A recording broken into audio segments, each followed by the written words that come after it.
Hello नमस्कार, कसे आहात सगळे फ्रेंड्स. मी सारिका तुमचं सगळ्यांचं पुन्हा एकदा स्वागत करते आपलं चॅनल सारिकाज क्रिएशन्समध्ये. आजच्या व्हिडिओमध्ये मी तुमच्यासोबत शेअर करणार आहे आरोग्यासाठी उपयुक्त अशा जवसाच्या चटणीची रेसिपी. सो फ्रेंड्स, इथे घेतलेले आहेत मी जवस, जे 200 ग्राम आहेत वजनाने, आणि लाल तिखट तुम्ही तुमच्या आवडीनुसार टाकू शकता, जेवढं तिखट तुम्हाला लागतं. काही कढीपत्त्याची पानं आणि लसणाच्या पाकळ्यांची सालं मी अजिबात काढलेली नाही आहेत. सर्वात आधी आपण जे जवस घेतलेले आहेत त्याला छान असे खरपूस आणि खमंग आपल्याला भाजून घ्यायचे आहेत.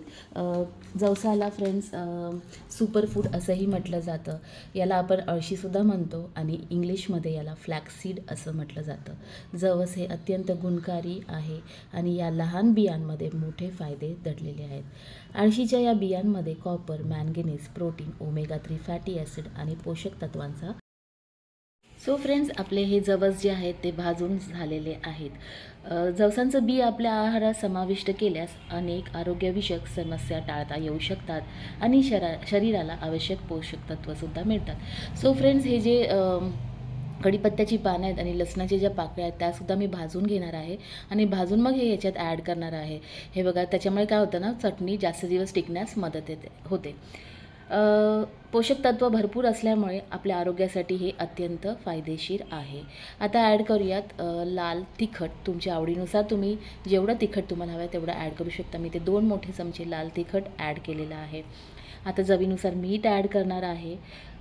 जसं मी म्हणत होते, भरपूर फायदे आहेत त्याचे. कोलेस्ट्रॉल नियंत्रित करते, कॅन्सरचा धोका टाळण्यासाठी मदत होते, पचनक्रिया व्यवस्थित राहते आणि हृदयरोगांसाठीही खूप फायदेशीर आहे. सो फ्रेंड्स, ॲड केले भाजलेले लसूण आणि कढीपत्ता आणि ही चटणी मी वाटून घेतलेली. बघा, छान अशी खरपूस खमंग आपली आरोग्यासाठीच फायदेशीर अशी जवसाची चटणी तयार झालेली आहे. वजन कमी करण्यासाठी सुद्धा खूप मदत होते जवसांची. नंतर मधुमेही रुग्णांसाठी तर खूपच गुणकारी आहे आणि त्वचा आणि केसांसाठी अत्यंत फायदेशीर असे हे जवस आहे. म्हणूनच याला सुपरफूड असं म्हटलेलं आहे. सो आपल्या दैनंदिन आहारात काही अशी पदार्थ जी आरोग्यासाठी अत्यंत उपयुक्त ठरतात, त्यापैकी एक म्हणजे जवसाचे बी. सो फ्रेंड्स, आपली ही अत्यंत उपयुक्त अशी चटणी तयार झालेली आहे. कशी वाटली त्याची रेसिपी ते मला नक्की कमेंट बॉक्समध्ये कमेंट करून सांगा. जर आजचा व्हिडिओ आवडला असेल, आजच्या जवसाच्या चटणीची रेसिपी आवडली असेल तर व्हिडिओला लाईक करा, कमेंट करा आणि चॅनलला नक्की सबस्क्राईब करा. पुन्हा भेटूयात नवीन रेसिपीसह. तोपर्यंत बाय.